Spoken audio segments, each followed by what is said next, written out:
La Revolución Francesa. 1794. Prisión de Francis Conciergerie. Una fortaleza impenetrable a orillas del río Sena en París. Un lugar frío, húmedo e infestado de ratas, conocido como la antecámara de la muerte. En su interior, la voz de una joven nación está a punto de ser acallada. Con el pelo rapado y el cuello desnudo, Maximilien Robespierre está preparado para la cuchilla de la guillotina, para pagar el precio del desastre que dejó a su paso. La explosión de acontecimientos que constituyeron la Revolución Francesa. La Revolución Francesa es un momento extraordinario en el que la gente empieza a creer que puede rehacer casi toda la sociedad.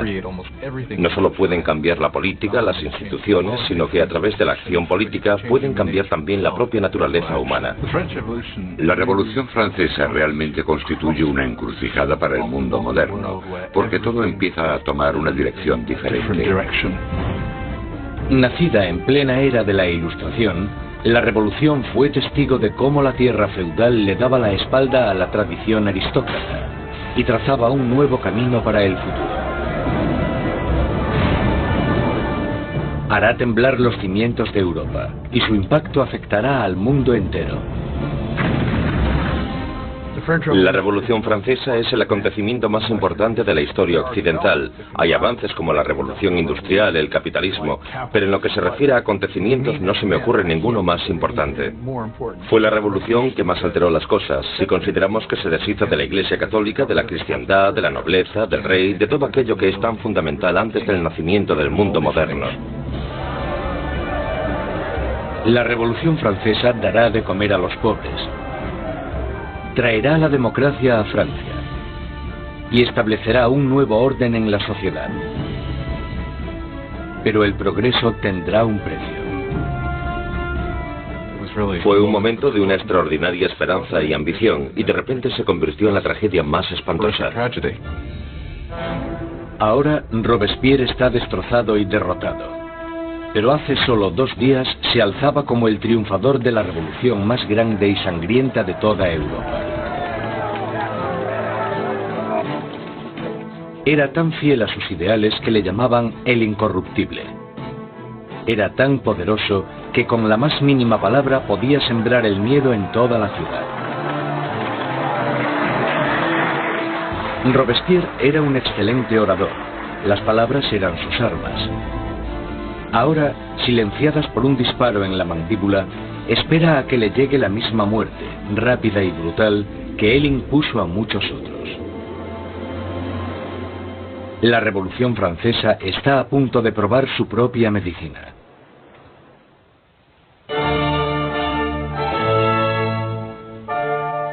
En la primavera de 1770, nadie hubiese podido prever los turbulentos acontecimientos que estaban a punto de suceder. El Palacio de Versalles se llena de distinguidos miembros de la corte real. Acabado en 1682, Versalles fue la obra maestra del rey Luis XIV. Para poner cierta distancia entre él y sus súbditos, Luis XIV se trasladó fuera de la capital de Francia, a un pequeño pueblo a 19 kilómetros al este de París, donde ordenó la construcción del palacio más grandioso de toda Europa. Durante casi 100 años ha sido la residencia de la hasta ahora inquebrantable monarquía de la nación. Y hoy es testigo de una boda muy importante. El nieto del rey Luis XIV, el príncipe Louis Capet, el siguiente en la línea sucesoria al trono, está a punto de casarse.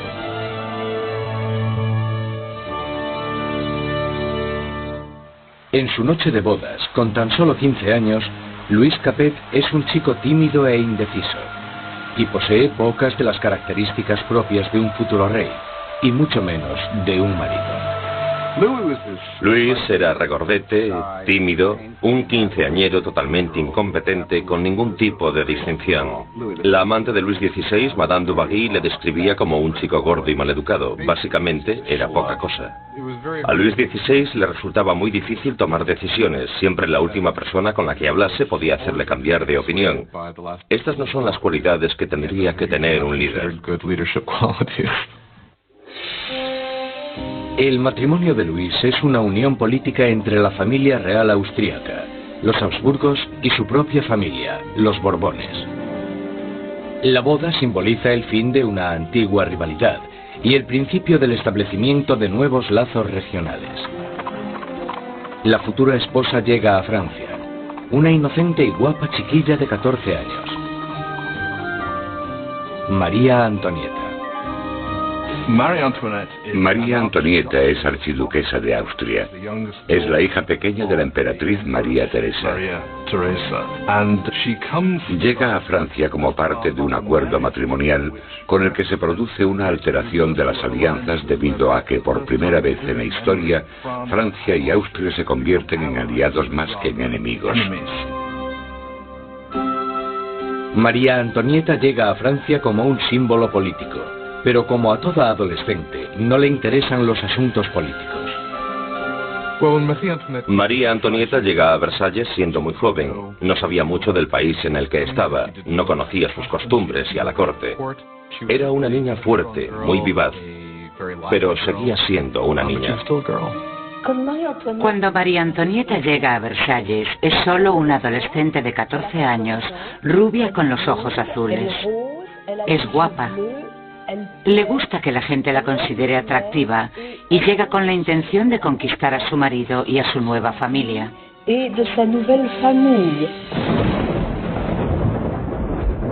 En la noche de bodas cae una tormenta que no hace presagiar nada bueno. Pero en el interior, el esplendor de la ceremonia ilumina el palacio mientras los recién casados se dirigen a su habitación real. En una ceremonia que simbólicamente asegura la concepción de un heredero, los cortesanos del rey presencian el momento en que la joven pareja se mete en la cama de matrimonio por primera vez. La gente está encantada y se crean grandes expectativas.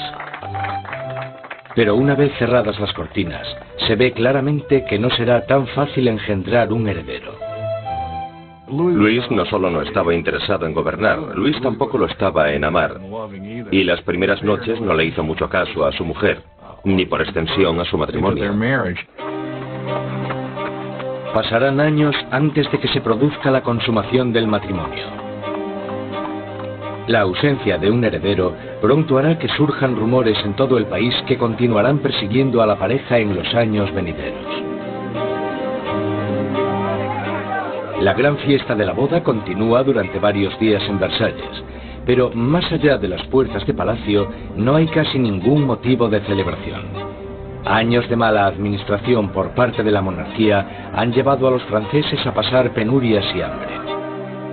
Casi una década antes, el rey Luis XV había perdido una guerra de 7 años, luchando contra Inglaterra por América del Norte. El desafortunado conflicto casi arruina a Francia, dejándola sin dinero y sin prestigio. Las arcas del Estado estaban casi vacías, sin embargo, su población aumentaba día tras día. Con enfermedades como la peste totalmente erradicadas, pocos morían, pero muchos pasaban hambre. En el siglo XVIII la población de Francia aumentó de 20 a 26 millones tras haber crecido solo 1 millón en los 2 siglos anteriores. Esto causó una gran tensión generalizada y un nerviosismo en la gente. 4 años después de la boda real, el abuelo del príncipe Luis pierde su última batalla, contra la viruela. Muere Luis XV, un rey derrotado e impopular, dejando atrás a un país al borde del caos.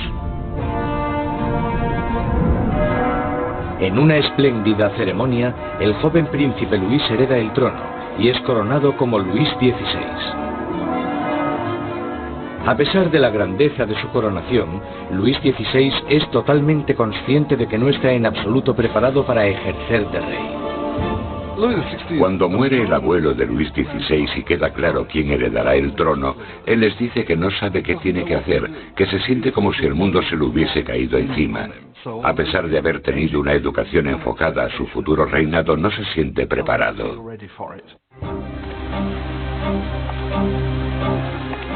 Con un reino en crisis, Luis XVI es el peor hombre para estar al mando. El rey de 20 años reza: protege, Señor, a aquellos que reinan demasiado jóvenes. Instalados en los aposentos reales de Versalles, Luis XVI y María Antonieta empiezan su nueva vida como jóvenes monarcas. Aunque solo a 19 kilómetros en París, está surgiendo una nueva era. Una era que entra en colisión directa con la monarquía en sí. Es la peligrosa nueva era de las ideas, la era de la Ilustración.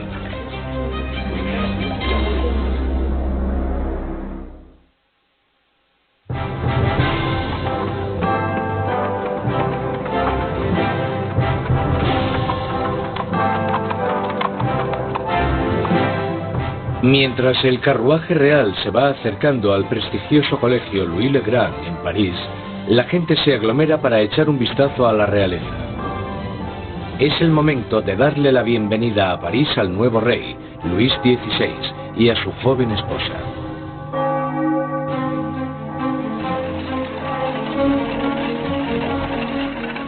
Y a la cabeza del comité de bienvenida está un prometedor estudiante de Derecho, el joven Maximilien Robespierre.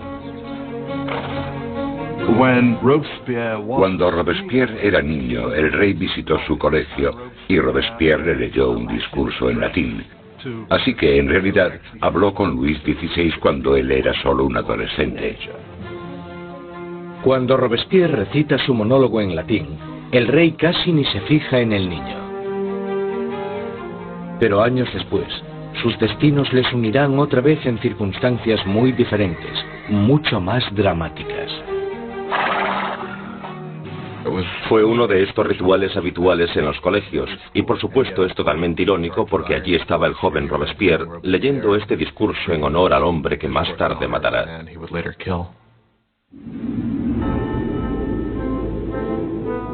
Por ahora, su acogida es cariñosa y sus halagos sinceros.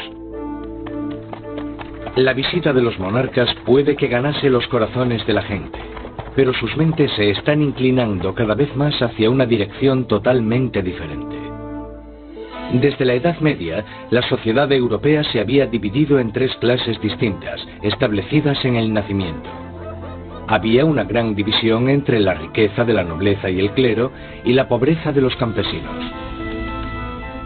Entonces, en pleno siglo XVIII, la razón y la ciencia empiezan a cuestionar esta tradición. Envuelto por una corriente de innovación y nueva literatura, París es ahora el centro filosófico del mundo. La ciudad es invadida por nuevas corrientes de conocimiento, se abren nuevas posibilidades. Es la era de la Ilustración. La Ilustración es un movimiento que lo que dice es que desconfíes de la autoridad, que desconfíes de todo lo que te hayan contado antes y que pienses por ti mismo, que lo compruebes tú mismo. En la Europa del antiguo régimen te decían lo que tenías que pensar. El clero y los gobernantes te daban la información. La idea de que una persona con algo de dinero pudiese acceder a través de la alfabetización al conocimiento humano de manera libre era revolucionaria. Surge una nueva élite por todo París. Los aristócratas se reúnen para hablar sobre los escritores de la Ilustración y la floreciente edad de la razón. Voltaire, Rousseau. Nuevas voces se alzan a favor de la libertad, del control del propio destino y sobre todo de la igualdad. La pasión por esta nueva literatura se desata sobre todo en las clases altas, pero mientras las ideas de la Ilustración van adentrándose en otros estratos de la sociedad, la lucha por la igualdad empezará a amenazar el estilo de vida aristocrático. Es una amenaza porque acabarán cuestionándose por qué los aristócratas son los que tienen privilegios. Se preguntan por qué el mundo está dividido de esta manera. ¿No podemos cambiarlo para que sea un mundo mejor? ¿El progreso no es posible? Esto hará que vaya perdiendo fuerza la idea de que la monarquía, la aristocracia y la jerarquía son algo natural. Para ver aplicadas las ideas de la Ilustración, solo había que echar un vistazo al otro lado del Atlántico, donde los americanos luchaban por independizarse del antiguo enemigo de Francia, Inglaterra. El joven rey Luis quiere vengarse de las derrotas de su abuelo en la guerra y ve su oportunidad en la guerra de la independencia americana. Luis confía a la causa un total de 2.000 millones de libras, lo suficiente para alimentar y dar cobijo a 7 millones de ciudadanos franceses durante un año. La inversión marcará el inicio de un colapso económico en Francia. América lleva a Francia a la bancarrota porque para luchar en esta guerra los franceses tienen que recaudar una enorme cantidad de dinero. Esto lleva a la monarquía francesa a endeudarse para poder luchar en la guerra de la independencia americana. Y es un elemento crucial en la situación financiera de la monarquía francesa. Mientras Luis XVI manda dinero y tropas al otro lado del Atlántico, María Antonieta se ocupa de generar sus propias deudas. La vida en Versalles es una interminable rutina de rituales arcaicos y formalismos. Hay ceremonias para cuando el rey y la reina se levantan, para cuando se visten, para cuando comen, para cuando se van a la cama. Para entretenerse en medio de la monotonía de estos rituales, María Antonieta preside extravagantes desfiles de moda. María estaba obsesionada con una moda ridícula, sobre todo con esos recogidos tipo torre de varios centímetros de altura y que llevaban horas y horas de elaboración y en los que metían todo tipo de ornamentos y frutas. A muchos les parecían una obscenidad. Acabaron representando todos los problemas de ella, de Versalles y a esa cultura. Aparte de esta moda extravagante, María Antonieta se entretiene con los cotilleos de la corte, haciendo apuestas y representando obras de teatro. Cuando empieza a acumular deudas, le ponen el nombre de Madame Déficit. A María le ponen el nombre de Madame Déficit, ya que el país está sumido en un caos económico, y ella sigue gastando en vestidos, joyas y zapatos como si nada. Ella era la Imelda Marcos de su época. De todas las deudas que tiene la reina, la más grande es la que tiene con su país. Un heredero a la corona. En los 7 años que llevan casados, Luis XVI y María Antonieta aún no han concebido un hijo. Ella se encuentra en una situación cada vez más humillante. El trabajo de la reina es darle un heredero varón al trono francés. Y en esa época la gente la criticaba y estaba desilusionada. Decían que el rey nunca se debería haber casado con esa archiduquesa austriaca, porque ahora ni siquiera podía darle un heredero al trono.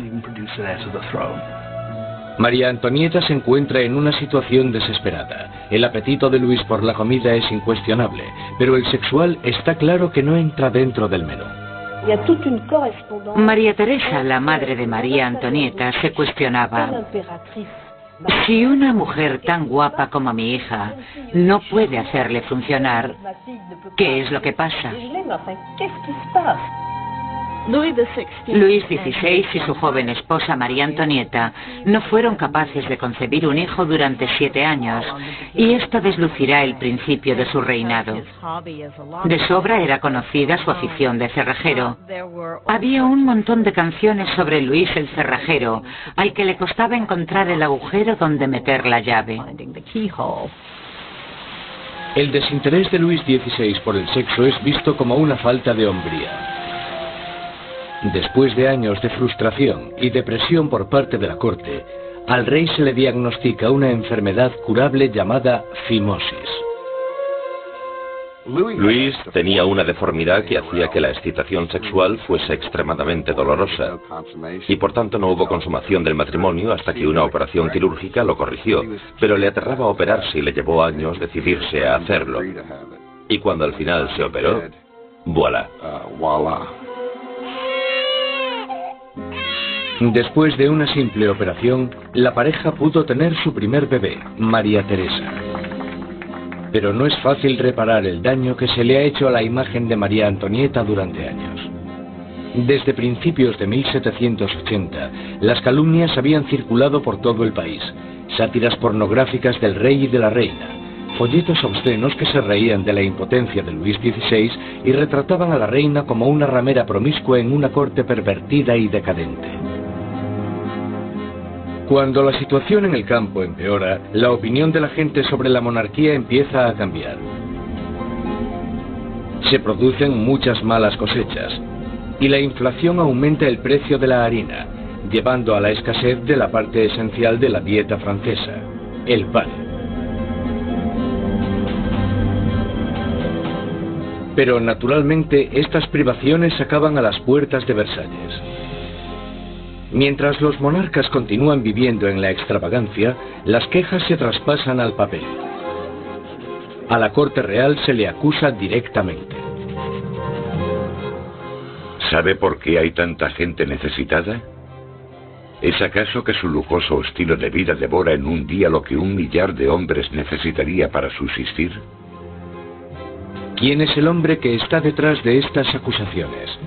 El mismo joven que solo unos años antes felicitó al rey y a la reina por su coronación, Maximilien Robespierre. La gente pronto tendrá un portavoz que pedirá la libertad y la igualdad por la revolución.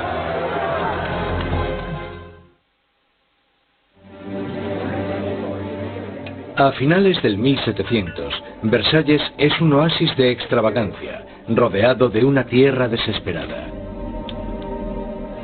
Y con un rey inseguro al mando, Francia está trazándose su camino al desastre. Después de 19 años de matrimonio, Luis tenía 4 hijos. Aún así, como rey sigue siendo impotente. En un intento por demostrar su liderazgo, Luis se mete a hacer reformas financieras, pero su equivocada manera de manejar las finanzas carga a los pobres con muchos impuestos, mientras la nobleza no paga casi nada. Con la economía por los suelos y la gente cada vez más inquieta, parece que incluso Dios está enfadado, golpeando a Francia con el invierno más frío de los últimos 90 años. Si alguna vez hubo intervención divina para empeorar la situación, seguro que fue en el verano de 1788 y la primavera de 1789. En el verano de 1788 había una creciente crisis política desarrollándose en un momento de seria escasez de comida. En 1788, para los franceses, la harina era la esencia de la vida. El pan, su medida de subsistencia. La mayoría de la gente en Francia comía casi 1 kilo de pan al día. El pan era esencial y su subida de precio la notó todo el mundo. Si el precio se doblaba, tenías problemas. Bajo la mala financiación de Luis XVI, el precio de la harina se disparó. Las escasas provisiones se estaban agotando y el precio de una rebanada de pan pronto igualó al sueldo de un mes. El hambre se convirtió en rabia.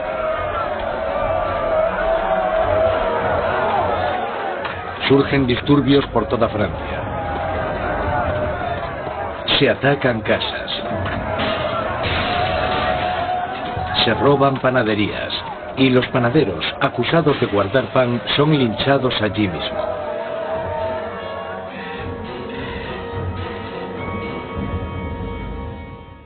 Con la economía destrozada, los bancos fuerzan a Luis XVI a contratar a un ministro de Economía, Jacques Necker. Necker, un pensador progresista, es popular entre la gente de una manera que Luis XVI solo puede envidiar. Jacques Necker. Durante la primavera del 89, Jacques Necker fue, sin lugar a dudas, el ministro más popular, porque saltó a la luz pública por sus escritos sobre el deber del gobierno de asegurarse de que haya pan y grano suficiente para todos. Con la nación en crisis fiscal, Necker insta a Luis XVI a convocar una reunión con el tradicional cuerpo representativo del reino, los Estados Generales. Es la primera vez en 175 años que se reúne a estos representantes. Políticamente, Francia estaba organizada en los llamados tres estados. El primero era el del clero, el segundo el de la nobleza y el tercero el de todos los demás. Y según los cálculos contemporáneos, los primeros dos estados los formaban el 3% de la población y el tercer estado el 97%. Mucha gente pensaba que era muy injusto que este tercer estado, que era la mayoría de la población, tuviese solo un tercio de los diputados. Consideraban injusto que el Parlamento tuviese tres cámaras y que las dos cámaras, la de la nobleza y la del clero, pudieran siempre anular la votación de la plebe. 4 de mayo de 1789. Un destacado joven abogado y político llega a Versalles. Maximilien Robespierre viene a presentarse ante los Estados Generales como diputado, para ser la voz que pida justicia para la gente que él representa, el tercer estado. Robespierre era un huérfano provinciano que había destacado académicamente con la obtención de una prestigiosa beca, convirtiéndose en un orador elocuente. Un mojigato en apariencia, pero con las ideas muy claras. Cuando volvió a su casa, al pequeño pueblo de Arras, las ideas de la Ilustración que había absorbido en los salones de París tuvieron a un poderoso defensor porque se convirtió en el abogado de los oprimidos de su pueblo natal. Cuando volvió a Arras y empezó a ejercer de abogado, leyó mucho sobre la Ilustración, y cuando Robespierre ejerció de abogado en Arras, intentó utilizar esas ideas en los casos que él estaba defendiendo. Robespierre y sus compañeros pedían que la nobleza y el clero pagasen sus impuestos. Pero Luis XVI se siente cada vez más amenazado por el creciente radicalismo del tercer estado. Entonces, el 20 de junio, después de 6 semanas de estancamiento, los diputados se dan cuenta de que están siendo silenciados. El 20 de junio, cuando los diputados llegan a la reunión y encuentran las puertas cerradas, sospechan de un complot. Van a la sala, que era lo que nosotros llamamos la sala de juego de pelota, pero que en realidad era un frontón, se reúnen y juran que no dejarán de reunirse hasta que tengan una nueva constitución. Los diputados deciden constituirse en una nueva Asamblea Nacional y ser los verdaderos representantes del pueblo de Francia. El juramento del juego de pelota es uno de estos grandes y simbólicos momentos de la historia de la Revolución Francesa. Tienes a todas estas personas reunidas en este gran espacio abierto que es la sala de juego, levantando sus brazos en una especie de saludo casi romano, y para esta Asamblea Nacional fue el momento en el que se dan cuenta de su poder y dignidad, y realmente vieron que podían derrocar al rey de Francia. La Asamblea Nacional nace de un revolucionario estado de rebeldía. Será una comunión de voces procedentes de todo el país, un cuerpo parlamentario representando la voluntad de la gente. Pero arrebatarle el poder al rey no será tan fácil como firmar una simple proclamación. Todas estas victorias iniciales que tuvieron lugar en Versalles son la mayoría victorias sobre el papel y ninguna se había llevado a cabo. Cuanto más nos vamos acercando a julio de 1789, más miedo tienen los diputados de Versalles de que el rey esté reuniendo al ejército para derrocarles. A principios de julio, 30.000 soldados toman posiciones en los alrededores de París.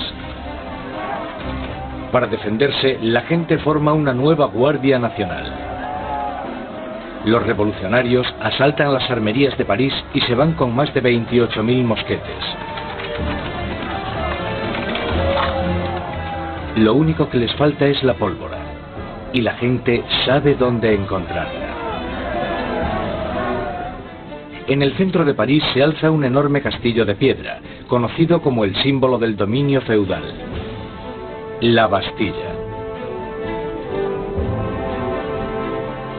La prisión acoge los almacenes de pólvora de la ciudad y se conoce como la prisión de las torturas y las muertes inexplicables. La Bastilla había sido el gran símbolo del despotismo monárquico, el gran símbolo de los reyes de Francia yendo más allá de los límites de su propio poder. Para los franceses simboliza el horror. En medio de las revueltas se produce un sorprendente escándalo. Luis XVI despide a su ministro de Economía, el apreciado Jacques Necker, por portarse demasiado bien con el pueblo. Horas después de despedir a Necker, llega a París la noticia de que han despedido a su hombre preferido de la corte. No queda más opción que la sublevación. El 14 de julio, multitud de gente se reúne identificándose entre sí con un pequeño emblema. Rojo y azul son los colores de París, separados por el blanco, el color de la Casa de los Borbones. El tricolor ha nacido. De entre la multitud exaltada una voz grita: ¡A la Bastilla! Con el ataque a la Bastilla, la gente de París está diciendo: no te podrás librar de una nueva Asamblea Nacional. La gente está tomando cartas en el asunto, está cogiendo las armas y diciendo: estamos del lado de la revolución. Cuando el director de la Bastilla, Bernard Delaunay, se entera de que una gran multitud se está aproximando a la prisión, intenta cerrarla. Monta una defensa desesperada, pero los revolucionarios asaltan la fortaleza y arremeten contra los guardas con cuchillos y lanzas. Finalmente, el director Delaunay se rinde, pero la multitud enfurecida le agarra arrastrándole por las calles, le abuchean, le dan patadas y le golpean hasta que grita: «¡Dejadme morir!». La multitud entusiasmada accede con mucho gusto a su petición. Le apuñalan, le disparan y nace una revolucionaria tradición. Su cabeza decapitada desfila por las calles clavada en una lanza. Los diputados de la Asamblea Nacional no condenan inmediatamente este acto de violencia. De hecho, lo aceptan. Y fue esta aceptación de la violencia política lo que, bajo el punto de vista de algunas personas, creó una forma de conducta que tendrá consecuencias catastróficas para el desarrollo de la revolución. Con el humo aún levantándose de la Bastilla, Luis XVI vuelve de su viaje de caza. Debajo de la fecha del 14 de julio de 1879 escribe: «Nada», refiriéndose a su desafortunada caza. Un asesor le interrumpe con las noticias de los disturbios y la caída de la Bastilla. Luis XVI le pregunta: ¿es una revuelta? No, señor, responde. Es una revolución.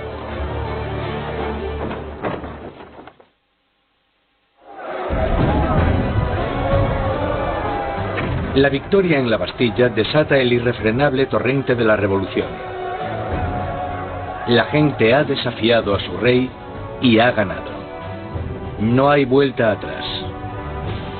Como símbolo de la derrota del feudalismo, la gente, hombres, mujeres y niños, atacan y destruyen la Bastilla con sus propias manos, ladrillo feudal a ladrillo feudal. Están empezando a desmantelar el pasado. Los franceses querían destrozar la Bastilla lo más rápido posible, pero no tenían la posibilidad de usar explosivos poderosos. Así que esto se hizo muy despacio, pero con un ímpetu tremendo. Se repartieron los ladrillos y se vendieron como símbolos de la demolición del despotismo. La energía en las calles da un nuevo ímpetu a la Asamblea Nacional. En pocos días se escribe una nueva constitución llamada la Declaración de los Derechos del Hombre y del Ciudadano. En este atrevido documento, las arcaicas distinciones de clases son abolidas y todos los hombres son considerados totalmente iguales. La Declaración de los Derechos del Hombre y del Ciudadano era una declaración promulgada por la Asamblea Nacional en la que se decía que la soberanía pertenecía al pueblo, a la nación. No se hace mención alguna al rey en todo este documento. Por tanto, con la presentación del mismo, la propia Asamblea estaba haciéndose con el poder. Con la nueva Asamblea Nacional como portavoz, los ciudadanos de Francia se dispusieron a cambiar toda la estructura de su sociedad. Exigían una monarquía constitucional, unos derechos iguales para todos los hombres y unas leyes razonables en las que basar la justicia. Para que se oyeran más las voces de la revolución, Robespierre exigió la libertad de prensa, que había sido censurada en el antiguo régimen.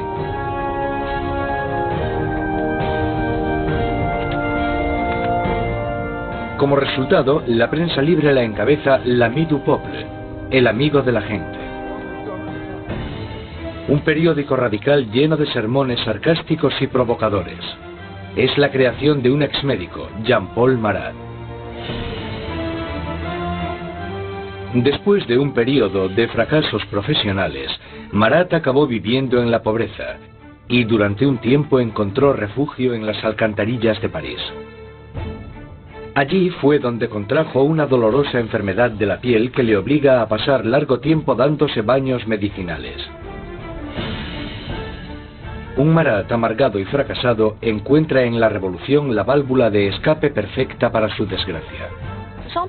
Jean-Paul Marat era simplemente uno de esos profesionales insatisfechos y desgraciadamente la revolución da una oportunidad a los profesionales insatisfechos. Marat canalizó toda su rabia, todo su resentimiento a través de un periódico que tuvo un éxito increíble, l'ami du peuple. Marat era un hombre con una rabia fuera de lo normal. Solo hay que leer las páginas de su periódico l'ami du peuple para darse cuenta. En cada publicación se puede ver la paranoia que tiene. Ve conspiraciones en todas partes contra la revolución y para él la respuesta es muy simple. La sangre, las cabezas. Marat aborrece la extravagancia de la monarquía en medio de la pobreza que domina Francia. Y solo necesita el rumor más insignificante para arremeter contra el rey y la reina en su periódico. El 2 de octubre de 1789 explota de rabia.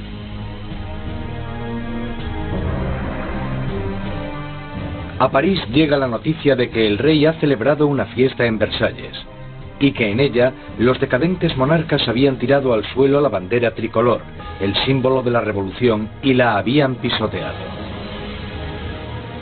Marat está furioso. Escribe sobre esta difamación en su periódico, justo cuando surge una nueva amenaza. El rey ha ordenado otra vez a las tropas que tomen sus posiciones en los alrededores de París. Con el golpe maestro de la Bastilla aún reciente en las mentes de las personas, Marat insta desesperadamente a entrar en acción.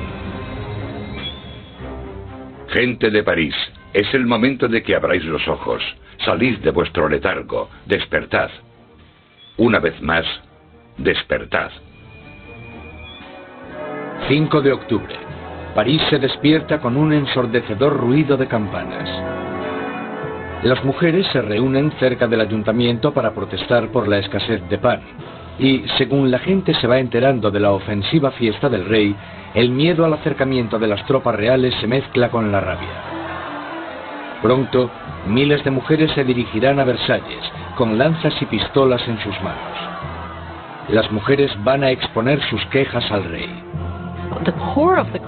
El núcleo de esta multitud estaba compuesto por las famosas poissards, las temidas pescaderas de los mercados centrales, famosas por su complexión fuerte y su valentía.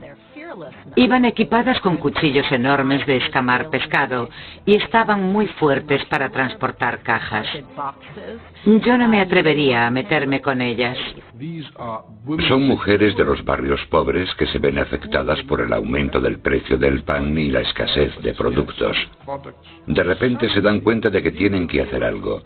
Es bastante increíble que estas mujeres de a pie, que seguramente la mayoría no supieran ni escribir su nombre, de repente se convirtiesen en las protagonistas de un proceso histórico. En Palacio, la noticia de que había un grupo de mujeres acercándose llegó a oídos de la reina. Cuenta la leyenda que fue en este momento cuando María Antonieta dijo la famosa frase que en realidad nunca dijo.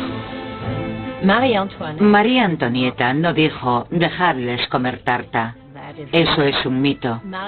Desgraciadamente a María Antonieta probablemente ni siquiera le importaron los pobres de su país el tiempo suficiente como para decir eso. Mientras las mujeres se reúnen fuera de las puertas, Luis XVI se da cuenta de que la revolución ya no puede ser ignorada. La tiene en la puerta de su casa. Acepta firmar la Declaración de los Derechos del Hombre y del Ciudadano, pero la multitud continúa aumentando durante la noche.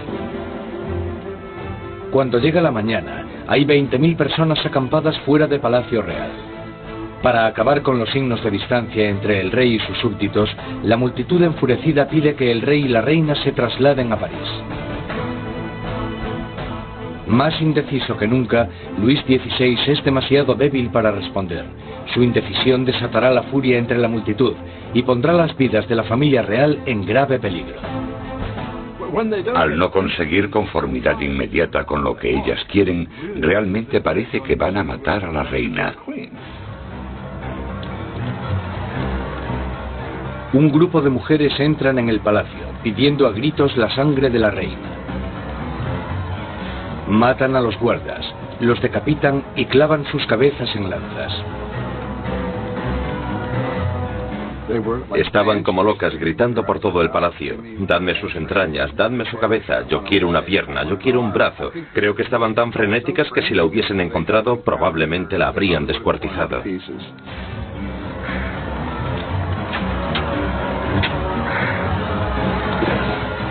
Temiendo por su vida, María escapa a los aposentos de Luis XVI, solo unos minutos antes de que las mujeres entren en la habitación y hagan trizas su cama.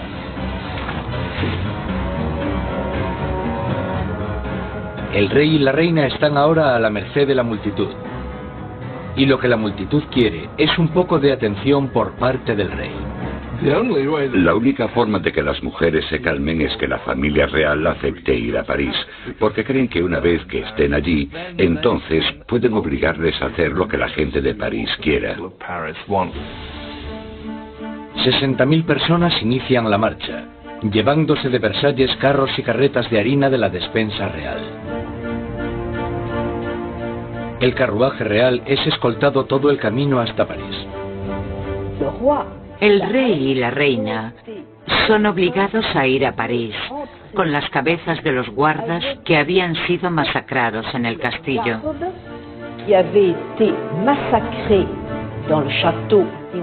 Les habían cortado las cabezas.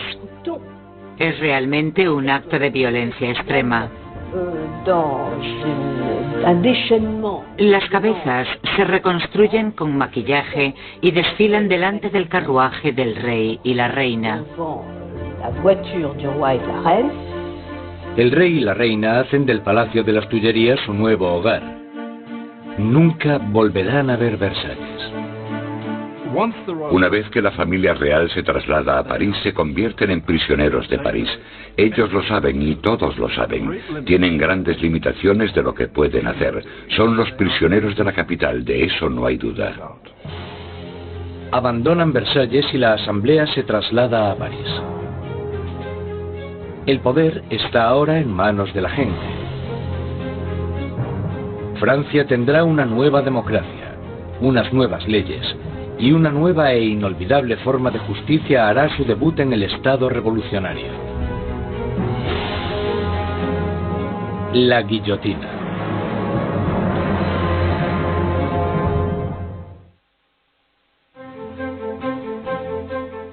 Mayo de 1791. Han pasado ya casi 2 años desde que la familia real y la Asamblea Nacional se trasladaron a París. Robespierre habla a menudo en la Asamblea y en el Club Jacobino, una sociedad que lleva el nombre de su sitio de reunión, un viejo monasterio jacobino. Ahora, las palabras son el núcleo de la revolución, y Robespierre sigue con su moral inquebrantable. Su verdadero norte es siempre la gente. Pronto le apodarán el incorruptible. Francia es ahora una monarquía constitucional. El rey está obligado a compartir su poder con los revolucionarios en la Asamblea. Pero parece que su ración de poder se va haciendo cada vez más pequeña, y es obligado a firmar ley tras ley, disminuyendo su propio poder y el del otro régimen feudal, la Iglesia Católica.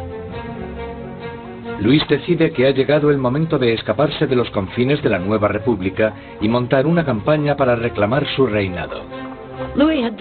En 1791, Luis XVI decide que necesita volver a obtener el control de su país. Y sabe que solo puede hacer eso con la ayuda de un ejército extranjero. Así que su idea es dejar el Palacio de las Tullerías y avanzar hacia la frontera más cercana. 21 de junio de 1791. El rey y la reina se disfrazan de criados y, protegidos por la oscuridad, se escapan de París. Inician una carrera hacia la libertad. Pasada la medianoche, llegan al pequeño pueblo de Varennes, 160 kilómetros al este de París. Están cerca de la frontera con Austria. La salvación solo a unos pocos kilómetros de distancia, pero su intento de fuga no irá más allá.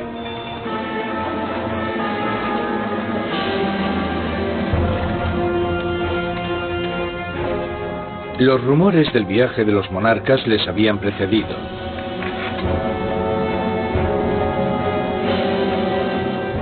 Un oficial del pueblo para el carruaje y les pide los pasaportes.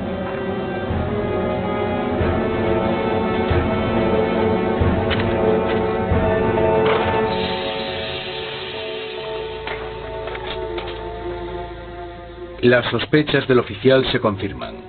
Es la firma del rey. El hombre está impresionado, pero los guardias revolucionarios de cerca de allí no se sienten nada intimidados por esto.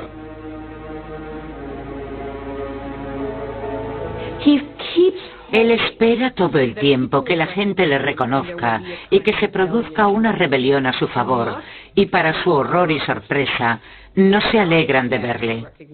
Ven que está intentando escapar, y lo que pasa es que le arrestan y se lo llevan de vuelta. La idea de que el monarca había intentado abandonar a su pueblo era psicológicamente catastrófica. El acontecimiento realmente rompió el lazo que unía a Luis XVI con sus súbditos. Ahora no solo tenían un rey superficial, sino que tenían un rey que obviamente también era un traidor.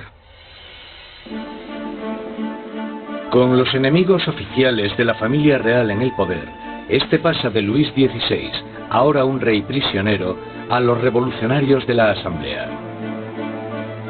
Al mando del gobierno revolucionario está Robespierre.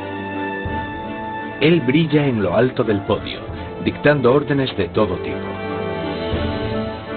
Exige el sufragio universal y el fin de la esclavitud en las Antillas francesas. Pide incluso con más pasión la erradicación de la pena de muerte. En la nueva era de la Ilustración, Robespierre quiere deshacerse de todos los restos del pasado medieval. Europa ha heredado un macabro repertorio de métodos de ejecución de la Alta Edad Media.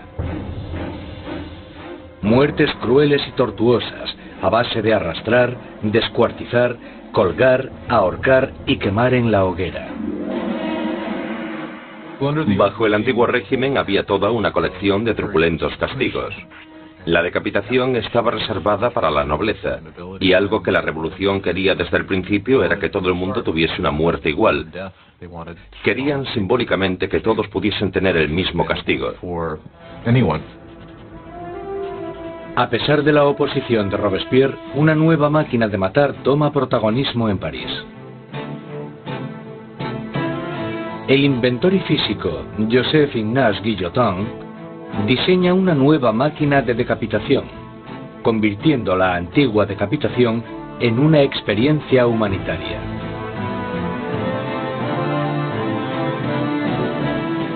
El doctor Guillotin describe su nuevo aparato a la Asamblea. El mecanismo cae como un rayo. La cabeza sale volando. La sangre se desparrama. El hombre está muerto. El mayor defensor del derramamiento de sangre, el periodista Marat, publica un artículo entusiasta en su periódico anunciando el nuevo nombre del aparato: guillotina. Pronto se conocerá con otro nombre: la Cuchilla Nacional. The French Revolution. Los revolucionarios franceses creían en los valores humanos. They believe that Creían que no se debía causar un sufrimiento innecesario. and what they like about the Y lo que les gusta de la guillotina that es que es rápida y eficiente. efficient and Y parece ser que, a pesar de que nadie haya regresado para contarlo, es indolora. painless. La guillotina silenciará a los enemigos internos de la revolución, a cualquiera que sea sospechoso de planear el regreso del rey al trono. Pero son los enemigos de alrededor de Francia los que más preocupan a la Asamblea. Hay un miedo creciente de que los miembros de la familia real que huyeron a Austria inicien una contrarrevolución armada. La Asamblea exige un ataque preventivo, una declaración de guerra a Austria. Robespierre está en contra. Robespierre es una de las pocas personas que se opone a la guerra, porque piensa que los enemigos ganarán. Robespierre teme que el país no esté preparado porque no tiene un ejército capaz de derrotar al enemigo, y por tanto el enemigo llegará y destruirá la revolución. Robespierre no consigue convencerlos. En abril de 1792, la Asamblea declara la guerra a Austria, el país gobernado por la propia familia de María Antonieta. Surge un sentimiento nacionalista. Si Austria derrota al ejército revolucionario, Luis XVI sin duda reclamará su trono. Y se sospecha que María Antonieta está ayudando al enemigo mediante el envío de cartas a sus familiares en Austria, en las que se les pasa los movimientos de las tropas francesas para que obtengan ventaja. Todo esto mientras el rey y la reina simulan su apoyo a la revolución. Luis XVI y María Antonieta están jugando a dos bandos. Muchas veces simulan estar a favor de la revolución, pero a la vez conspiran contra ella. Están intentando sobrevivir. Se podría entender como que son supervivientes, pero bajo el punto de vista revolucionario, son unos mentirosos.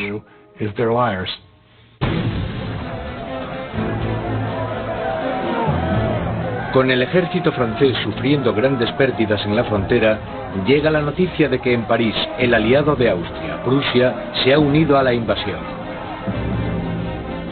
Las tropas están bajo el mando del duque de Brunswick, un general prusiano. La tensión invade las calles de París. Y entonces los periódicos publican una carta del duque de Brunswick, un manifiesto en el que se amenaza con destruir París si se le hace daño a sus majestades el rey y la reina. Una amenaza equivocada que fracasa totalmente. 10 de agosto de 1792. 27.000 ciudadanos armados, empujados por la rabia y la indignación, se dirigen al Palacio de las Tullerías e inician un ataque salvaje contra los guardias reales. Al final mueren más de 800 hombres de ambos bandos. El rey huye y busca protección en la Asamblea, pero ya no existe la monarquía. A Luis le han quitado oficialmente su título. Ha nacido la República Francesa.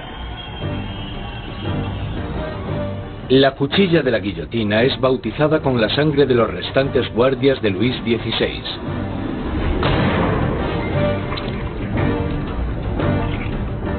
Y Robespierre, en su día un incondicional opositor de la pena de muerte, ha cambiado de opinión. El nacimiento de una nueva república solo puede iniciarse con la muerte de un rey.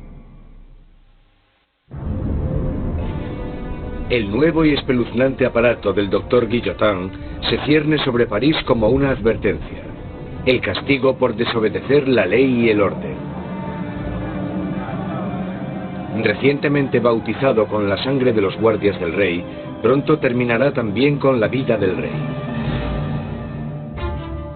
En agosto de 1792, con el rey destronado y la familia real metida en prisión, Robespierre y sus jacobinos están sumidos en una lucha por el control del gobierno nacional contra los girondinos, los moderados de la Asamblea. Pero en las calles de París hay un nuevo movimiento político. Como símbolo de su rechazo a la tradición aristocrática, los ciudadanos de a pie se niegan a llevar los calzones o culottes de los aristócratas. Se hacen llamar los sans-culottes, los sin calzones. Los sans-culottes se consideran los verdaderos representantes del pueblo francés, no eran de los más pobres. Solían ser artistas y tenderos bastante bien avenidos, gente de ese estilo, pero al menos trabajaban con sus propias manos. No ponerse los calzones, los culottes, para ellos simbolizaba sencillamente que no eran aristócratas, que eran gente normal. Los sans-culottes toman el control del gobierno de la ciudad de París, mientras que los jacobinos y los girondinos incitan al país a no apoyar a la Asamblea Nacional, ahora llamada la Convención. La Convención está luchando por el control del ejército francés, que está rápidamente perdiendo territorios contra Austria y Prusia. Mientras en la frontera se sigue luchando contra los enemigos, el gobierno revolucionario toma medidas enérgicas contra los enemigos de la ciudad, los traidores monárquicos que podrían poner a París en manos de los invasores.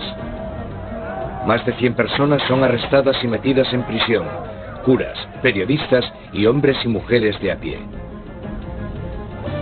Robespierre se centra en la crisis interna, pero su amigo, el ministro de Justicia, Georges Danton, incita a todos los hombres, jóvenes y adultos a que se unan al campo de batalla. Es sociable y llamativo, todo lo que Robespierre no es.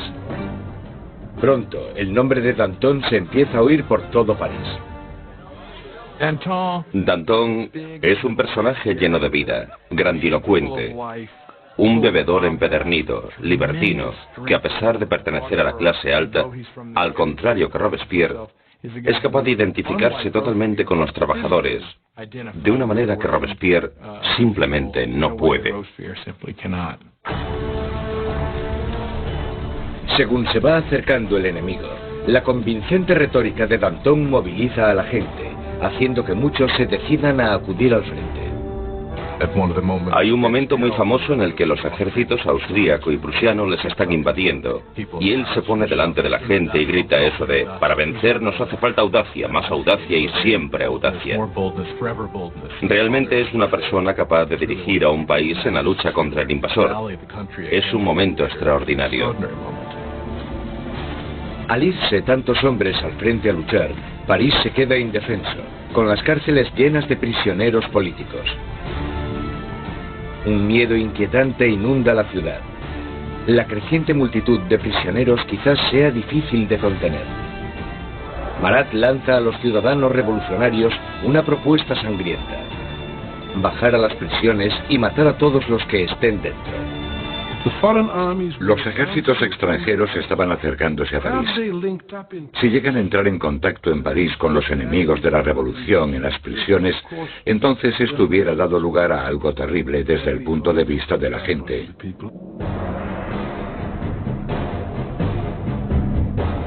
En la primera semana de septiembre llegan malas noticias del frente. Prusia ha tomado Verdun, una ciudad en el camino de París. Ahora el enemigo está solo a unos kilómetros de distancia. El miedo que asolaba París explota. Los sans-culottes entran en las prisiones e inician un violento ataque contra los presos de la ciudad. No dejarán vivo a ningún traidor. Los sans-culottes entraron en las prisiones, sobre todo aquellas donde estaban encerrados los curas refractarios, donde estaban los nobles y donde estaban los presos políticos, y empezaron a llevar a cabo sus propios juicios improvisados, que eran muy cortos, y la mayoría de las veces acababan en muerte.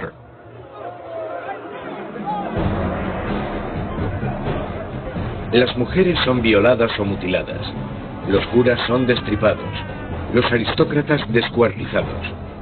En la primera masacre, más de 1.600 personas son asesinadas en solo unos días. Cuando la noticia de las masacres de septiembre se extiende por Europa, los enemigos de la revolución sienten repulsión.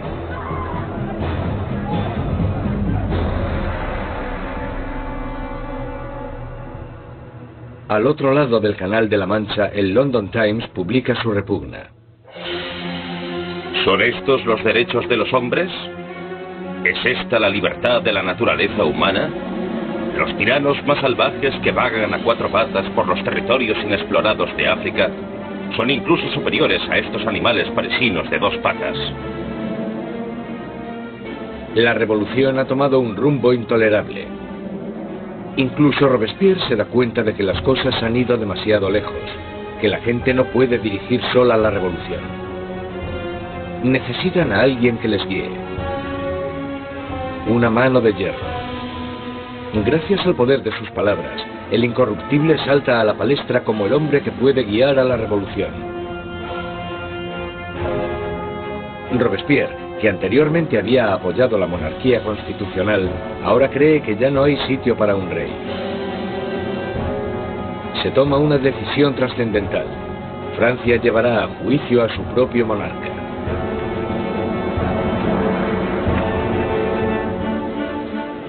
Con el veredicto reducido a una mera conclusión, el único debate sobre la mesa es la condena. Los moderados, los girondinos, piden que no se acabe con su vida, y esto les deja a un lado de la convención. A los girondinos se les planteaba una cuestión importante en lo que se refiere al rey, porque aunque ellos estaban convencidos de querer una república, no estaban tan seguros de que fuera necesario matar al rey. Los jacobinos, que querían la sangre del rey, superaban en número a los girondinos. ¿Por qué los jacobinos querían matar al rey? Yo creo que porque, como muy bien dijo Robespierre, para que la revolución pueda vivir hay que matar al rey. Si está bien que haya un rey, entonces algo va mal en la revolución. En todos los sistemas que existen, solo hay un castigo para la traición, y ese es la muerte. Por tanto, en ese sentido, si el rey es culpable de traicionar a su país en tiempos de guerra, entonces la conclusión es que debe sufrir la muerte de un traidor. El 20 de enero de 1793, Luis XVI es declarado culpable. Se dicta sentencia. El rey debe morir.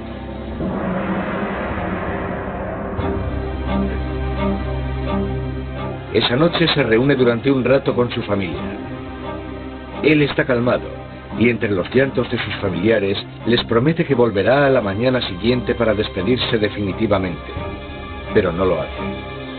No puede soportar la angustia de su familia y debe guardar fuerzas para afrontar la guillotina.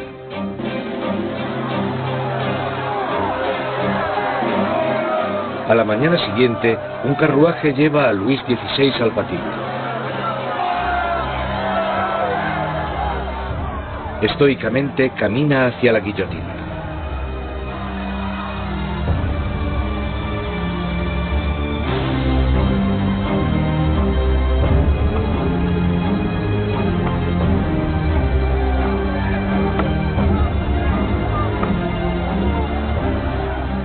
Intenta dar un discurso.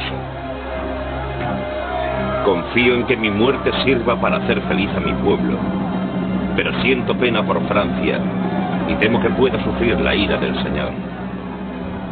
Pero los guardias silencian sus palabras con el ruido de los tambores.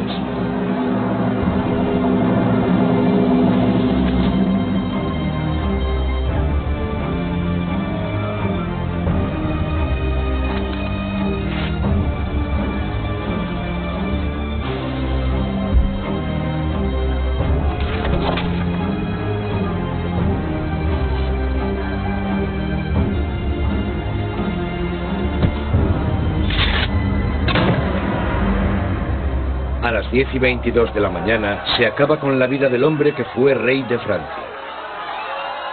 Desde la prisión del templo, María Antonieta oye los disparos de los cañones, anunciando la muerte de su marido. Se desploma del disgusto.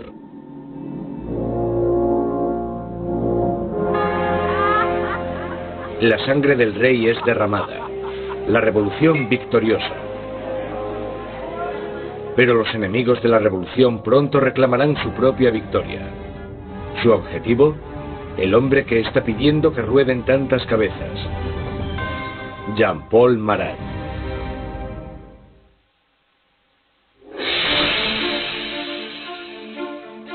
La ejecución del rey Luis XVI marca la victoria definitiva para los revolucionarios. Un momento cumbre en el que la joven nación, la República Francesa, nace literalmente de la sangre. A finales de 1792, los radicales jacobinos, por miedo a que la nueva revolución corra peligro de ser saboteada por los traidores, deciden utilizar medios cada vez más violentos. Pero los girondinos, que representan a los campesinos franceses, quieren frenar la creciente violencia por miedo a que desencadene una guerra civil.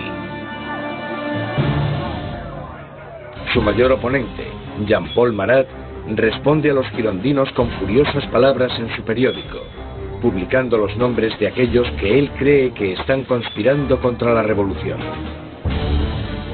Marat, que anteriormente había exigido la ejecución de 200 personas, ahora pide la de más de 200.000. Cuando observas el periodismo de Marat, te das cuenta de que tiene un principio básico que es el de ser más radical que nadie y exigir que se mate a la gente. Si observas el periodismo de Marat, todo el rato dice, con solo cortar unas cuantas cabezas, todo irá bien. Y cuando las cosas no van bien, si cortas unas cuantas cabezas más, todo irá bien. De repente, los parisinos empiezan a matar a gente, y Marat es el primero que quiere llevarse el mérito por eso. Pero el movimiento radical no ha llegado a todas partes. La gente de las afueras de París está furiosa con la creciente brutalidad de los jacobinos, y piden que pare el derramamiento de sangre. Este mensaje llega a oídos de la encantadora Charlotte Corday, una chica provinciana sencilla pero a la vez segura de sí misma. Charlotte Corday es una mujer corriente de la ciudad de Caen que está horrorizada por las muertes que están sucediendo y quizás con razón considera que Marat es el principal responsable de todo esto. Él ha jugado un papel decisivo en el radicalismo de la revolución. La gente seguía pidiendo que rodasen cabezas. 13 de julio de 1793. Charlotte Corday llega a París. Sabe que el amigo del pueblo tiene una política de puertas abiertas y que a Marat se le puede encontrar en su casa a cualquier hora, dándose baños medicinales. Corday le visita con la excusa de que tiene una lista de traidores, de aquellos que están colaborando con los enemigos extranjeros para acabar con la revolución. Marat le pide la lista, prometiendo a Corday que los traidores serán guillotinados al día siguiente.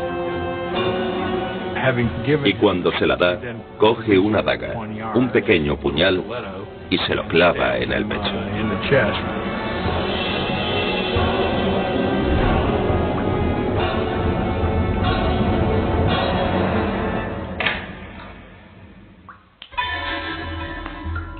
El llamado amigo del pueblo muere en el acto. La furiosa voz de su periódico es silenciada.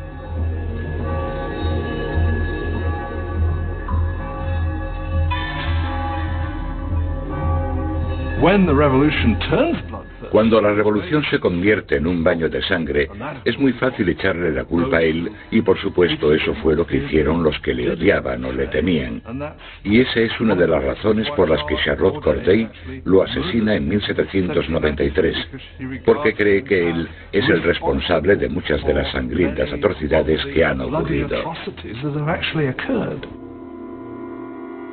Corday no intenta escapar. En el juicio declara que no está arrepentida.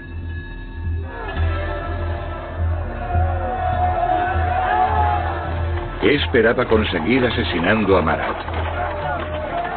La paz. Ahora que está muerto, volverá la paz a mi país. Charlotte Corday es rápidamente ejecutada, y su sueño de paz muere con ella. Ha matado a Marat el hombre, pero ha creado a Marat la leyenda, y su famosa muerte es retratada por un pintor revolucionario, Jacques-Louis David. Se convirtió en un mártir. Se convirtió en algo casi como una figura religiosa. Había gente que incluso le rezaba, decían corazón de Jesús, corazón de Marat. En su funeral llegaron a hacer cosas como coger el baño donde le habían matado y ponerlo en el altar casi como si fuera una especie de crucifijo. Si te fijas en el cuadro de David de la muerte de Marat, el cuerpo de Marat está colocado exactamente igual que el cuerpo de Jesús en las representaciones clásicas de la piedad, el descenso de la cruz. Así que, claramente, se está asociando a Marat con Cristo. Y Marat representa una nueva especie de Dios en la República Radical. Robespierre está celoso de la adoración por Marat, pero él, siempre tan pragmático, dirige su atención a los asuntos más urgentes. Porque aunque Marat haya muerto, sigue habiendo otros que quieren que se derrame sangre, sangre real. La Conciergerie, la oscura antecámara de la muerte. 8 meses después de la ejecución de su marido y apenas unos días después de la ejecución de Charlotte Corday, encierran aquí a María Antonieta en una horrible celda totalmente sola. Una de las cosas más terribles que le suceden a María Antonieta es que después de la ejecución de Luis XVI le quitan a sus hijos. Sus hijos eran lo más importante para ella y sabía que los revolucionarios someterían a su hijo a terribles torturas para que se olvidase de sus orígenes reales. Y parece que ella estaba en lo cierto. En tan solo un par de años, su hijo murió por causa del terrible abandono y las torturas a las que era sometido. María Antonieta, la que fuera una joven presumida, tiene ahora solo 38 años, pero la revolución la ha envejecido mucho más. María Antonieta era una mujer muy guapa, elegante, hasta que llegó la revolución. A partir de 1788 empezó a adelgazar. El pelo se le llenó de canas, dejó de ser coqueta y de ponerse guapa. Adelgazó muchísimo. El día del juicio estaba irreconocible. El 15 de octubre se celebra el juicio de María Antonieta y es acusada de traición y de dilapidar los fondos nacionales. Las pocas pruebas que se presentan son basadas en espantosos y vengativos rumores. Una acusación se añade a la lista. Es acusada de incesto con su hijo. Ante esta acusación, María Antonieta se alza para defenderse. Apelo a la conciencia y a los sentimientos de todas las madres presentes para saber si hay alguna de vosotras que no se estremezca ante la idea de semejante horror. Y en ese momento hubo un cambio de tercio porque todas las mujeres se sintieron culpables y se dieron cuenta de que habían llegado demasiado lejos con esas acusaciones. María Antonieta tiene esperanzas de que en un momento de compasión pública la deporten a Austria, pero sus esperanzas se echan por tierra cuando se entrega la sentencia. Correrá el mismo destino que su marido. María Antonieta estaba en cierto sentido condenada desde el principio. Era el símbolo de la alianza austríaca que había demostrado ser desastrosa para Francia. Ella era, junto con su marido, el hazmerreír de la gente debido al aparente fracaso sexual de su matrimonio. Y ella era un símbolo de la cultura monárquica en una época en la que la propia cultura monárquica era vista como algo totalmente corrupto y perjudicial para el país. Así que por todas estas razones era odiada como ninguna otra reina había sido odiada jamás. Era vilipendiada e injuriada. Desde su celda, María Antonieta escribe una última carta despidiéndose de sus hijos y de su familia, prometiendo ser valiente.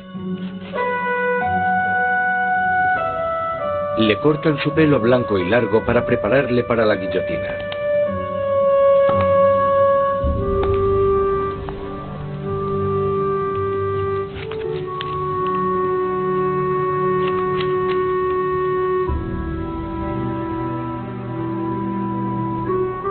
Le atan las manos con firmeza. Mientras es escoltada para salir de la prisión, tiene la esperanza de que llegue un carruaje. En vez de eso, es una carreta, la carreta donde van los criminales comunes. Ella esperaba que cuando la llevasen al patíbulo recibiría el mismo tratamiento que recibió el rey, lo que suponía subir en un carruaje cerrado para que la multitud no pudiese llegar hasta ella. Pero la pusieron en una carreta abierta y la gente le gritaba todo tipo de cosas horribles, terribles amenazas. Apenas la sombra de la soberana que fue, María Antonieta mantiene su dignidad de reina mientras desfila por las calles de París.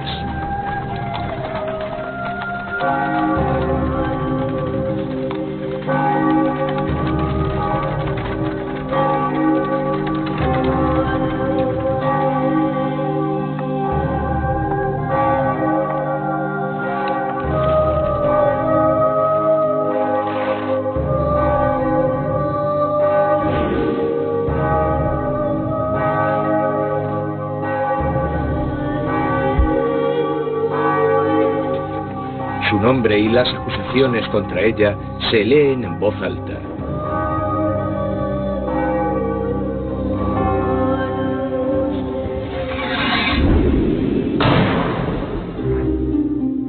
La última reina de Francia ha muerto.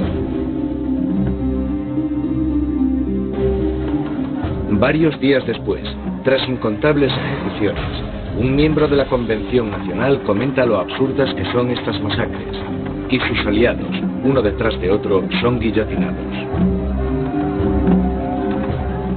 Él dijo, la revolución es como Saturno, devora a sus propios hijos. Danton le contesta, las revoluciones, amigo mío, no son un camino de rosas. El derramamiento de sangre solo acaba de empezar.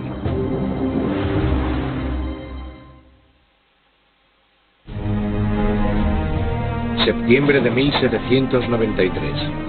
4 años de revolución y Francia está siendo totalmente destrozada. En las provincias se producen violentas insurrecciones.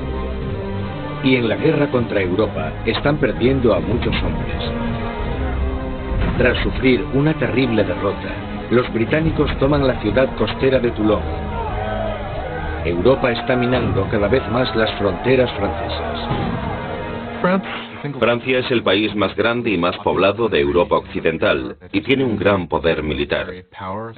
Y claro, cuando empezó la revolución, un montón de sus tradicionales enemigos y también un montón de sus tradicionales aliados pensaron, sí, esta es nuestra oportunidad, no para hacerse con algún territorio de Francia, sino para enriquecerse a su costa y debilitarla, para siempre. Francia está aislada de toda Europa. Gran Bretaña la está bloqueando y Austria y Prusia están atacándola e invadiéndola. La gente de París tiene miedo de que la victoria de la contrarrevolución dé lugar a un baño de sangre. Danton y Robespierre, los mejores oradores de la convención, se dan cuenta de que para poder salvar la revolución tienen que atacar. Convencen a sus compañeros para establecer una nueva y amenazadora ley marcial. Es hora de que todos los franceses disfruten de una igualdad sagrada. Es el momento de imponer esta igualdad mediante leyes que hagan justicia contra los traidores y conspiradores. Haced que el terror esté a la orden del día. Esto inicia un nuevo capítulo en la revolución. Un periodo de represión violenta llamado el terror. En un increíble cambio de tercio, los revolucionarios suspenden la nueva constitución y todos los derechos que garantizaban. Se colocan policías de paisano por todo el país. Cualquier persona sospechosa de realizar actividades contrarrevolucionarias es perseguida, sometida a un juicio rápido y mandada a la guillotina. El reino del terror fue concebido como un gobierno de emergencia. Lo que ellos entendían como terror se basaba en sembrar el terror en los corazones de los enemigos de la República. Por lo tanto, digamos que o estaban muertos de miedo o eran arrestados y liquidados.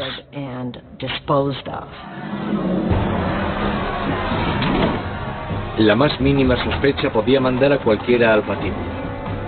Políticos que hablasen bien de la difunta monarquía, cualquiera que utilizase el antiguo monsieur o madame en vez del nuevo vocablo, ciudadanos. El miedo llena el aire. Los vecinos denuncian a sus vecinos. El incesante movimiento de las carretas de la muerte resuena en todas las calles de París.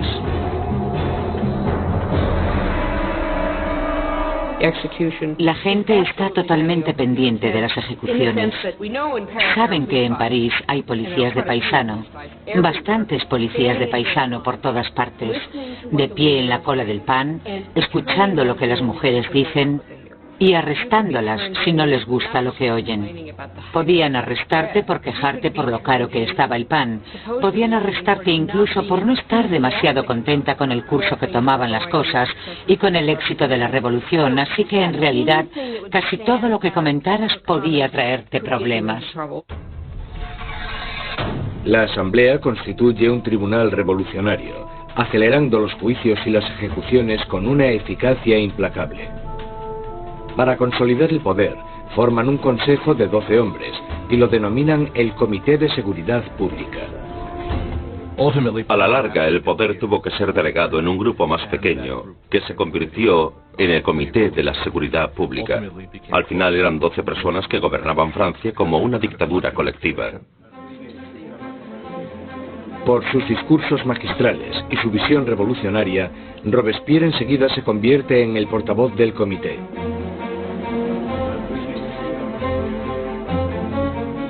Y su voz está pidiendo que se derrame más sangre. Una de las ironías de la vida política de Robespierre es que desde el principio él estaba totalmente en contra de la pena de muerte. Y por supuesto se tendrá que comer sus propias palabras cuando más tarde se convierta en un defensor acérrimo del terror y la guillotina. Nunca llegó a responder a eso directamente, excepto cuando dijo, bueno, los tiempos han cambiado. La revolución había vuelto implacable a Robespierre. El que fuera un apasionado defensor de la libertad de prensa, ahora restituye la censura, vestigio del antiguo régimen. La Iglesia ya está siendo atacada, y él se queda de brazos cruzados mientras uno de los revolucionarios más radicales, Jacques René Hebert, hace una nueva propuesta: la descristianización. En plena crisis de la guerra y en plena rebelión interna, la gente empieza a decir que la culpa de todo la tienen los curas, la religión, y que lo que tenemos que hacer, si queremos salvarnos de los enemigos de la revolución, es destrozar el poder de la Iglesia Católica. La superstición, el fanatismo, eso es de lo que trata la religión, y por tanto lo que tenemos que hacer es erradicar todo eso. Las calles que llevaban la palabra San son cambiadas de nombre. Los iconos religiosos son destrozados y reemplazados por tributos al nuevo santo, Marat. La iglesia parecía simplemente ser el enemigo de los revolucionarios radicales. A las iglesias y las catedrales les arrancan los altares, rompen las vidrieras, rompen las estatuas, simplemente destrozaron toda la riqueza de la iglesia. Por supuesto, a los europeos esto les chocó, incluso más que la muerte del rey. Ni siquiera salvaron el calendario cristiano.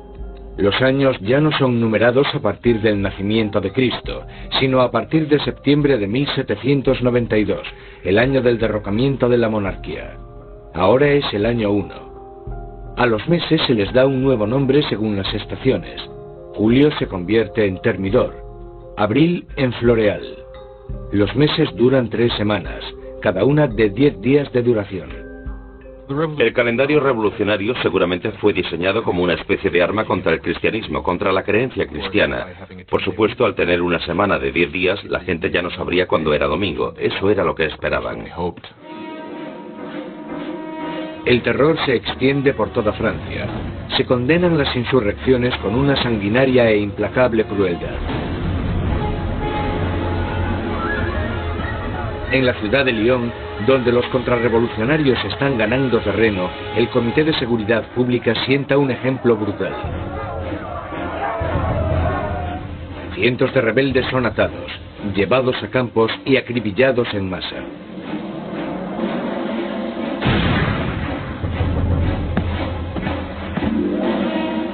Una región llamada la Vendée, al oeste de Francia, también se ha convertido en bastión de la contrarrevolución. Barcas llenas de rebeldes y curas atados entre sí son hundidas sin piedad.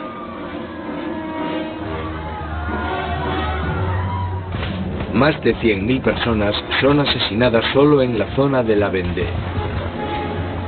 En París, la hoja de la cuchilla cae a un ritmo aún más frenético.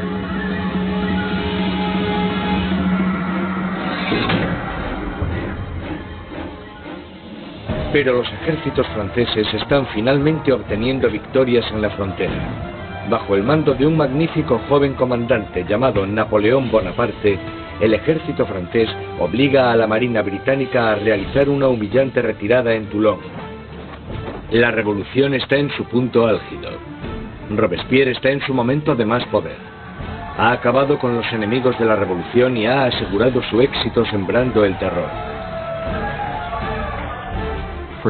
Durante un tiempo el terror fue un mecanismo muy efectivo para conseguir la unión del país, la unión del gobierno y para luchar en lo que fue después de todo una guerra en varios frentes, en el frente este, en el frente norte, contra enemigos externos. Una guerra civil en la zona de la Vendée, que fue la más sangrienta de todas, y también una guerra civil contra los girondinos y otros revolucionarios en contra del gobierno. El terror había alcanzado sus objetivos. Pero no se para ahí, y no parará, hasta que destruya al hombre que lo sembró. Maximilien Robespierre.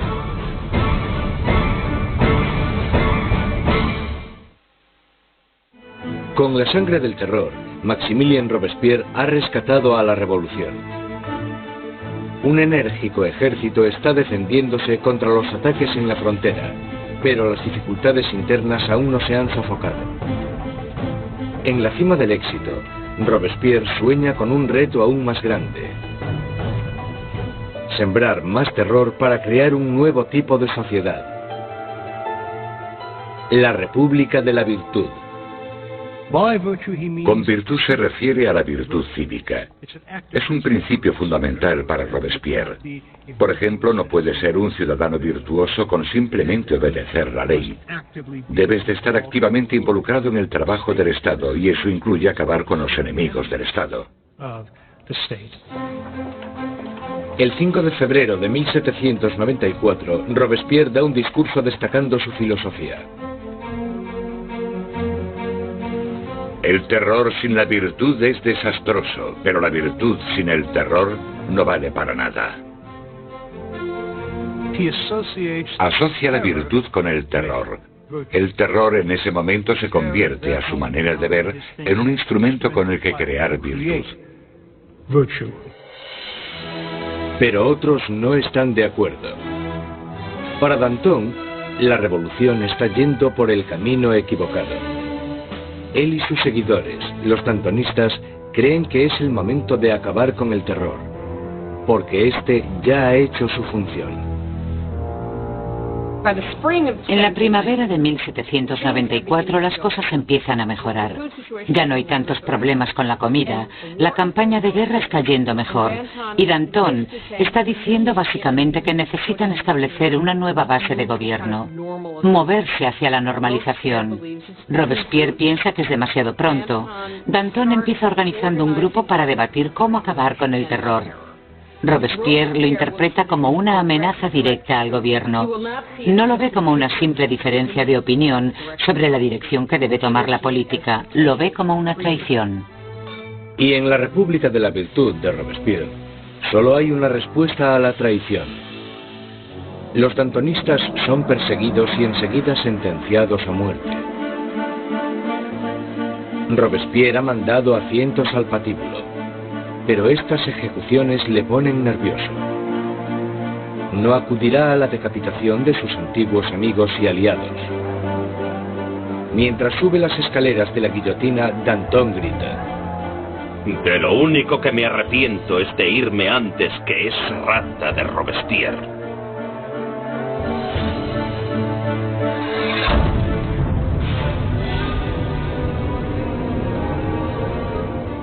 Con los dantonistas fuera de su camino, Robespierre inicia en Francia un período aún más sangriento y terrorífico. El Gran Terror. El Gran Terror es el nombre de la última fase del terror que duró desde la primavera hasta el verano de 1794. En este periodo, el ritmo de las ejecuciones empieza a aumentar de verdad, con lo que se desata el miedo, principalmente en París, aunque en todo el país empieza a aumentar de manera exponencial. Se calcula que al mes en París se realizaban 800 ejecuciones, y al final del periodo incluso más.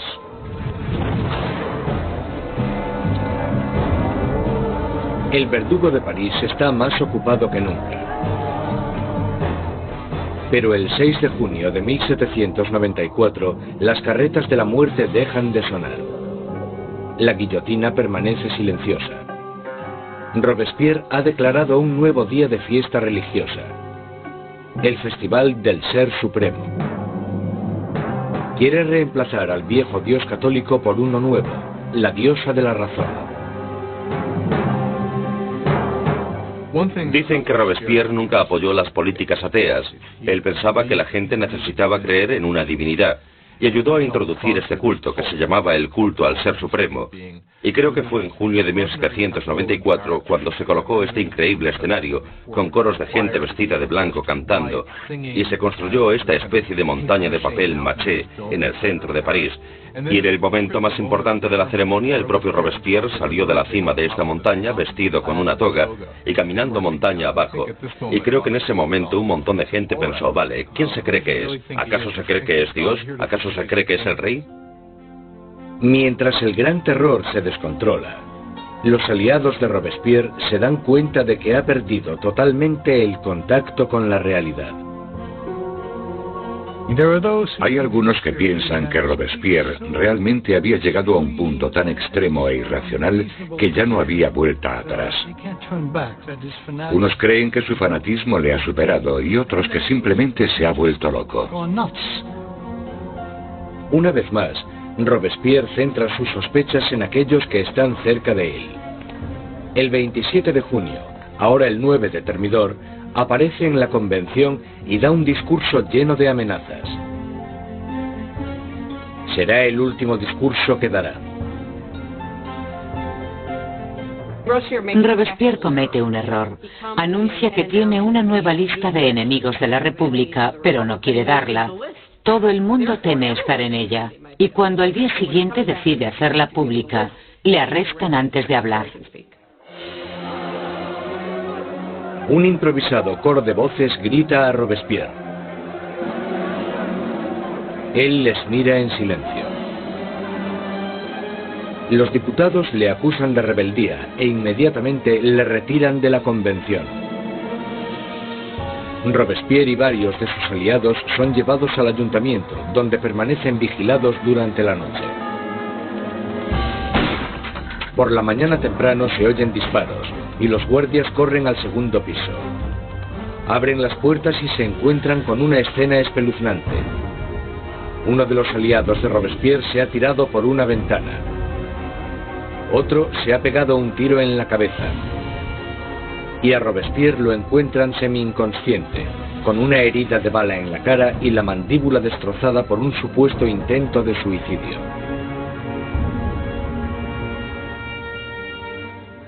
Robespierre pasa sus últimas horas de vida en la mesa del Comité de Seguridad Pública, en la misma sala desde donde había conducido el terror hasta su espantoso y sangriento final.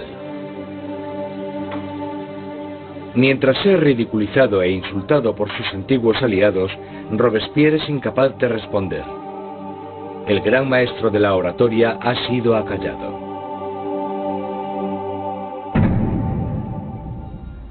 En la Conciergerie, donde la última reina de Francia le había precedido, Robespierre se prepara para la hoja de la cuchilla nacional. Su compañero de celda, el revolucionario Saint-Just, le señala un dibujo de los derechos de los hombres y el ciudadano, y declara: por lo menos hicimos eso. Robespierre encabezó la revolución y cambió la estructura de Francia. estableció un nuevo orden de sociedad e instauró un sistema sangriento y tiránico para asegurarse el éxito. Pero estaba destinado a ser una de las últimas víctimas de este sistema. Resulta que la gente quiere realmente acabar con el terror, pero nadie sabe cómo hacerlo. Lo único que puede acabar con el terror, y parece que en eso todos están de acuerdo, es la caída de Robespierre.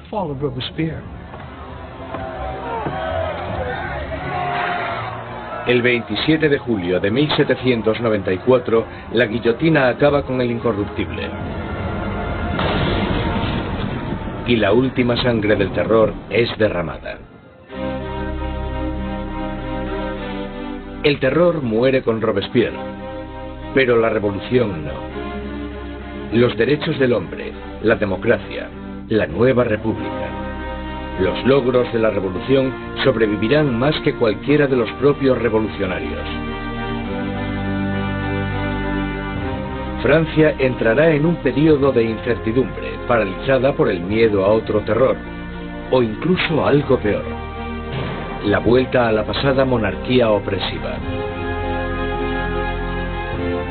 Pasarán 5 años de estancamiento, hasta que, una vez más, el poder se consolide en manos de un único hombre, Napoleón Bonaparte.